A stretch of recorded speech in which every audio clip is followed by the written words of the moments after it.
Hello everyone and welcome to my channel Y&R Trends. I hope everyone is having a wonderful day. Before we begin, please hit the subscribe button and give this video a thumbs up. As Victoria Newman faced the man who had destroyed her entire existence, the only sound in the eerie silence of the Newman estate was the slight creak of the floorboards. "Holden, you lied to me." She let out a scream, her voice quivering with a mix of sadness and rage. The betrayal that had just torn through her soul was illuminated when the firelight flickered over her tear-streaked face. Holden Novak's look was a frightening mix of desperation and shame as he stood still. Her heart felt as though it had been torn from her chest because of the guy who had previously vowed to never harm her. Holden whispered softly, "You're not going to tell anyone." But there was a chilly finality in his voice that chilled Victoria. "No one can find out. Not about Claire." The secret loomed between them like a storm cloud ready to burst, dark, twisted, and awful. Clutching the DNA results in her hand, Victoria took a shaky step back. Her voice cracked as she murmured, "She's not my daughter. She belongs to you, not to me." Holden's veneer of composure briefly cracked as the papers trembled in her hands, and his eyes blazed with sheer terror. There was no turning back the truth once it had been revealed. The secret that tied Claire and Holden together, not only as partners in deceit but also via blood, was about to blow out. The girl Victoria had battled to defend, Claire Newman, wasn't actually her kid. The fact that she was Holden's daughter from an affair he had concealed years prior may ruin not only Victoria but the entire Newman family. Holden stepped towards her and said sternly, "You can't do this. You have no idea what will happen if this gets out," Victoria said, but her anger overcame her anxiety. "Holden, you lied to me. You raised that girl, made me love her, and made me think she was mine." Her voice reverberated through the large hall of the estate as she sobbed. "You took my life, my daughter, and my sanity." Holden's face contorted in pain. He growled, "I did it to protect her. None of this was requested by Claire. You have no idea what she is capable of or what she has accomplished." However, Victoria was no longer paying attention, instead concentrating on the shaky reality she was holding. The DNA results were unquestionable. Claire did not have her own blood. Holden owned it. "Do you really think I'll let you bury this?" she spat. "Everyone will be aware. Victor will be aware of it. Everyone will know what you did, Nick and Nikki." Holden could hear his heart pounding. Her words were like a dagger to his chest. Once he had fallen in love with Victoria. Perhaps he still did, in his heart. However, everything would fall apart if she revealed Claire's secret, including the deceit, cover-ups and machinations that had shielded his daughter from her own transgressions. And love gave way to insanity at that same moment. His voice broke as he said, "Don't make me do this." But Victoria moved closer, trembling with anger. "Holden, you already did," she answered icily. "You destroyed everything," she said, turning to go and telling everyone. Holden's thoughts vanished. All at once, years of fear, guilt and desperation surfaced. His hand had extended out and grabbed her arm with an excessively firm grasp before he even realized it. He growled, "You can't go." Victoria screamed, her fight resonating through the hallways. "I won't let you. Please let me go," she sobbed as she flailed in his arms. Holden's world, meanwhile, was whirling. He caught glimpses of Claire, her shaking hands, her tears, her hushed cries to protect her secret. Claire had once warned, "If she finds out, she'll destroy me, Dad." Those words now reverberated in his head like a curse. Holden pushed Victoria against the wall in a moment of anguish and panic. The framed pictures rattled wildly from the power of it. "Please," he pleaded, his tears blending with perspiration. "Just put this behind you. Please, Victoria, don't make me." He began, but Victoria's sharp voice interrupted him. She spat. "You're a monster. You and Claire deserve each other," she said, igniting something sinister inside of him. A lifetime of suppressed guilt erupted in one terrible moment. His hands first encircled her throat, then her shoulders. He snarled through clenched teeth. "Don't call me that. You dare not." She clawed at his arms, gasping for air as her eyes grew wide with fear. "Holden, please stop." She choked, but his fury was unleashed. He continued. He was unable to. The fight was violent yet short. A vase broke, furniture fell, and Victoria's last cry cut through the darkness like a knife. Then there was silence. Complete, oppressive quiet. Holden staggered away, staring at what he had done with shaky hands and breathless breath. With her hair spread out like a black halo and her lifeless eyes staring at the ceiling, Victoria lay still on the ground. Holden looked for a long time, unable to comprehend the horror of what he had done. Her blood was all over his fingers. "No," he muttered. "Oh God, no." The realization of what he had done, what he had stolen from the world, and what he would never be able to reverse struck him all at once. His sobbing reverberated throughout the room as he fell to his knees next to her, the fire crackling behind him. He touched her icy palm and muttered, "You left me no choice. You were going to destroy her," he said, although he knew in his heart that was untrue. He had made the decision to commit murder, which was always an option. Claire's voice, which had plagued him for weeks, was still audible in his mind. She had stated, "Dad, she's getting too close. If she discovers what I did to Audra, it's over." The truth twisted like a razor as that memory stabbed at his conscience. Holden killed Victoria to keep himself from losing her, not to keep Claire's secret. The wind howled through the trees outside, giving the impression that the night was grieving Victoria's passing. Someone had heard the cry. A siren wailed in the distance. Holden rubbed his hands on his shirt, smearing it with dark red.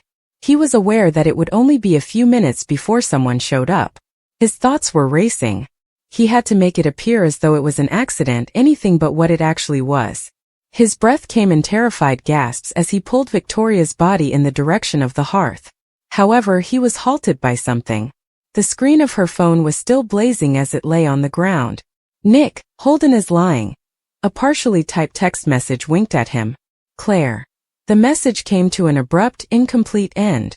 With trembling hands, Holden took up the phone and erased it, then gazed at his reflection on the black screen. Holden Novak was no longer the man gazing back at him. He was unique. Something hideous. Police swarmed the residence as morning broke over Genoa City. Nikki Newman watched her daughter's body being brought out behind a white sheet, while standing motionless in disbelief and covering her lips. With tears streaming down her cheeks, she muttered, "No, not my Victoria." Normally a rock of stability, Victor Newman was silent and pale, his eyes blazing with anger and grief. "Identify the perpetrator," he snarled at the investigators. "Find them and make them pay," he said. But Holden was standing a few feet away, terrified and silent, feigning to be the buddy who had found her. He gave an impeccable performance, telling the cops that he had come too late while tears streamed down his face and his voice broke. Claire was standing at the doorway, her face unreadable. Her gaze wavered between her father, the covered body, and the investigators. Something sinister and unsaid went between them when their eyes locked. She was aware. She didn't require words. For her, Holden had done the unimaginable. After the police had left and the mansion had been cleared out, Holden sat by himself in Victoria's study and gazed at the broken vase on the ground. The stain from the blood had already started to dry.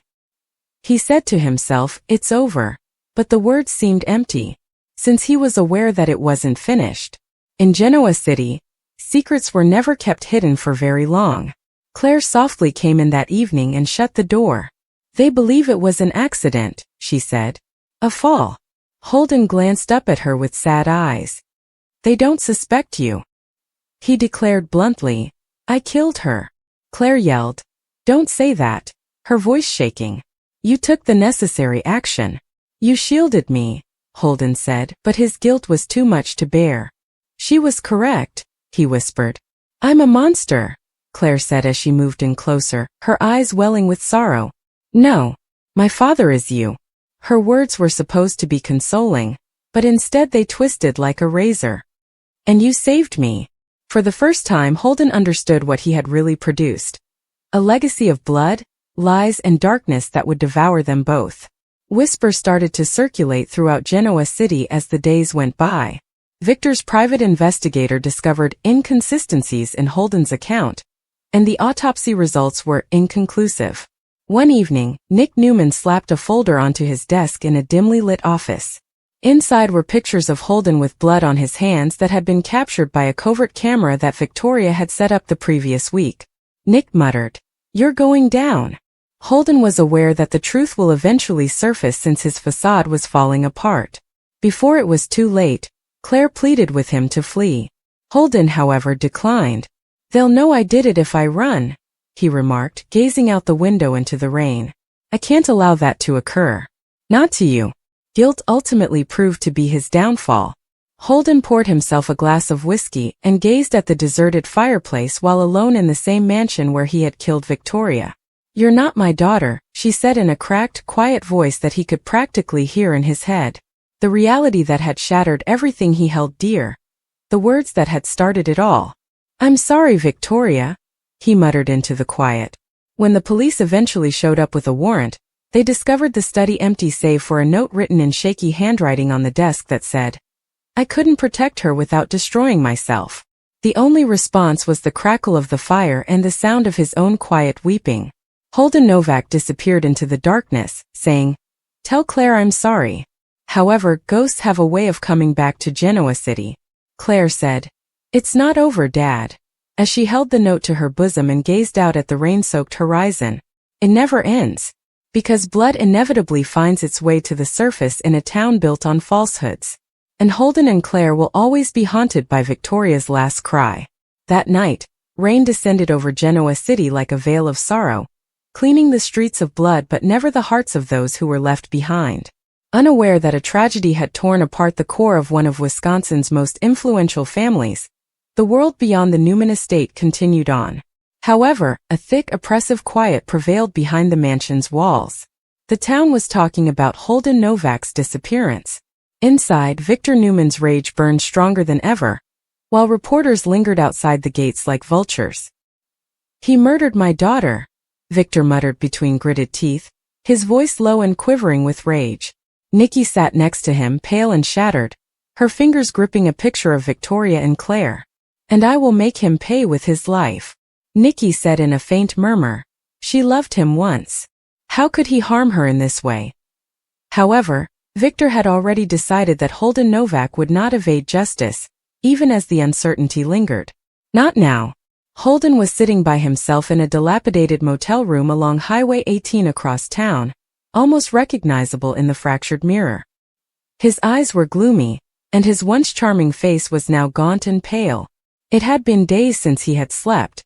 Every time he closed his eyes, he saw Victoria, her words resounding in his head, her face contorted in agony. "Holden, you lied to me." He was unable to avoid it. He was unable to get away from her. Newspaper articles about her passing and empty whiskey bottles cluttered the room.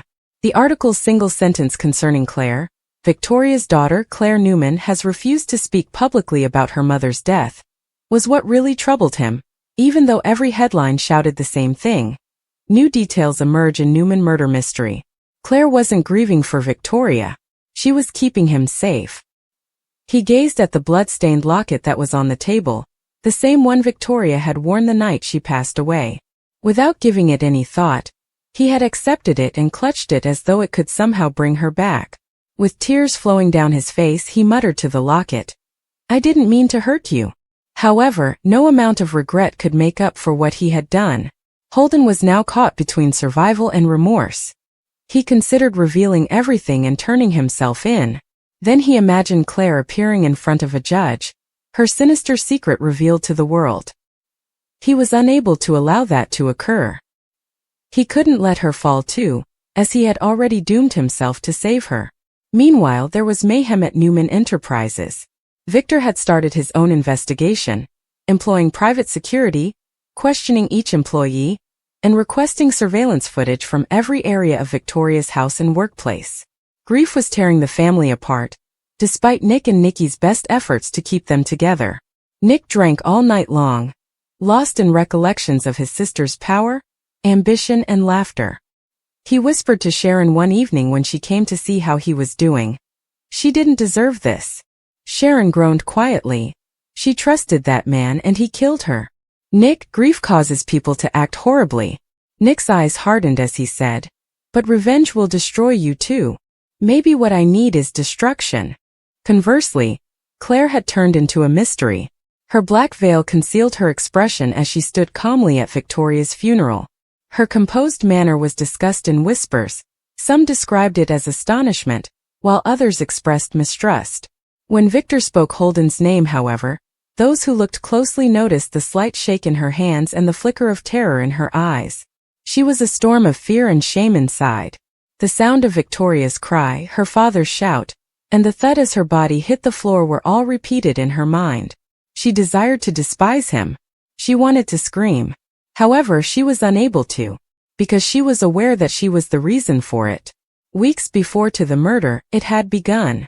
After hearing snippets of a conversation between Holden and Claire, Victoria had become concerned. The terms DNA and bloodline had lingered in her head. Something wasn't right according to her gut. In order to compare Claire's genetic profile to her own, she conducted a covert DNA test. Everything was destroyed by the outcome. Claire was not her biological daughter, as she had previously thought. However, she was not destroyed by the falsehood itself. It was discovering the true father, Holden Novak, a guy she had welcomed into her house, loved and trusted, the man who had charmed her and supported her through family strife and business disputes. He was the father of the child she believed to be her own. Even worse, he had been aware of it all along. Holden seemed frightened when she confronted him. He was aware of Victoria's erratic behavior, strong emotions, and unwavering devotion to her father. Claire and Victor would be destroyed if she revealed what she knew, so he took an unimaginable action. All of his past choices suddenly came back to haunt him as he sat in that motel. He repeatedly picked up his phone, his thumb lingering over Claire's number. However, he stopped himself each time. How could he respond? Did I murder her on your behalf? Detective Chance Chancellor was pursuing a trail back in Genoa City that seemed to elude everyone else. One evening, Holden told his partner, Holden didn't plan this. This wasn't planned. It was impetuous and emotional. His partner scowled. There's something missing. Do you believe another person was involved? Chance gave a slow nod. Yes, but perhaps not immediately. That theory brought him to Claire. I think someone pushed him to it. He began looking into her past, including her messages, emails, and whereabouts both before and after the murder. And he was completely chilled by what he discovered. Claire had secretly met with Holden at a storage facility outside the city, a week prior to Victoria's passing. The two were seen fighting in security footage, with Claire's face contorted in rage. Parts of their chat were captured on audio from a neighboring camera. She's getting close. Don't worry, I'll handle it. You said that before, Dad. Dad reverberated like a gunshot. Chance kept playing it again and over. Claire knew Holden was her father, so that was all the evidence he needed. She was also aware prior to Victoria's passing. Just now, the matter had taken a sinister turn. Victor became enraged when Chance showed him the evidence. Victor remarked icily, She lied to me too. My own granddaughter. Nikki pleaded with him. Please, Victor. Her mother has passed away. Don't make this a new conflict. But Victor had had enough. Until I know exactly what happened in that room, I won't be able to sleep. Claire looked to Nick, the only person she believed could relate, as she felt the walls closing in. She showed up at his house late one evening, tears welling up in her eyes. She muttered, I didn't mean for any of this to happen. Nick looked at her in shock, saying, He said he would just talk to her. You were aware? After a moment of hesitation, she nodded while tears streamed down her face. Nick, I never imagined that he would. He loved her. Nick's face tightened. He just snapped. I was attempting to shield him, but you covered for him, she sobbed. He's my dad. Nick was devastated by the admission. He shook his head and looked away. He whispered, You're just like him. Pretending, lying, and covering up. No, she sobbed. I'm not, however, it was too late. There was no longer any trust. The Newman family was on the verge of complete breakdown, already shattered by grief. Victor desired justice. Nikki desired tranquility. Nick desired retribution. Claire, on the other hand, simply desired to vanish. News of Holden's sighting in Chicago surfaced a few days later. The report went viral. Victor slammed the newspaper onto his desk and declared, He's alive. And I'm going to find him. He had personnel on the ground in a matter of hours. However, Holden, who was always one step ahead, had already escaped once more. This time using a false identity, fake documents, and a scheme to permanently disappear. Haunted by spirits only he could see, he moved from room to motel, staying off the grid. He saw Victoria's face and heard her whisper, "You're not my daughter," in his dreams every night. He became even more insane as the phrase kept repeating. Holden finally cracked one stormy night. He gave Claire a call. Her breath caught when she responded. "Dad," she muttered. His voice was shaking as he said, "I can't do this anymore. They'll locate me shortly." "Then don't," she begged. "I can't keep running. Return home. We'll work things out together," Holden said, but his voice grew gloomy. "No, Claire. There is no turning back from this. I murdered her. I was unable to confront the facts, so I killed an innocent woman." Claire started crying. "And now I'm losing myself." "Don't say that, please." After a long time he muttered, "No, sweetheart, you're all I have left." The call ended. "You have to let me go." On the outskirts of town, police discovered an abandoned automobile the following morning. Holden's wallet and jacket were inside, along with the same letter they had discovered weeks before. "Tell Claire I'm sorry." However, he was nowhere to be found. Detectives thought he had jumped because the rain had flooded the neighboring river. He was reported as considered dead in the official report. However, presumed dead was never the end of the story in Genoa City. Months went by. The city started to go on, the headlines subsided, and Victoria's burial turned into a terrible memory. The Newman family, however, never recovered. Nikki clung to her religion in order to survive. Nick grew aloof, and Victor's heart hardened even more. With her once bright spirit dulled by remorse, Claire worked silently at the Newman offices in an attempt to repair her life. However, she couldn't get rid of the impression that someone was observing her. Then a letter came one evening. It was written in a recognizable hand and was unsigned. "I told you that I couldn't keep her safe unless I destroyed myself. I see now that I am also unable to keep you safe. Before Victor discovers the truth on his own, tell him." The postmark came from a little Colorado hamlet and said, "The past always returns." Claire's throat became constricted. Is it possible? Was he still alive?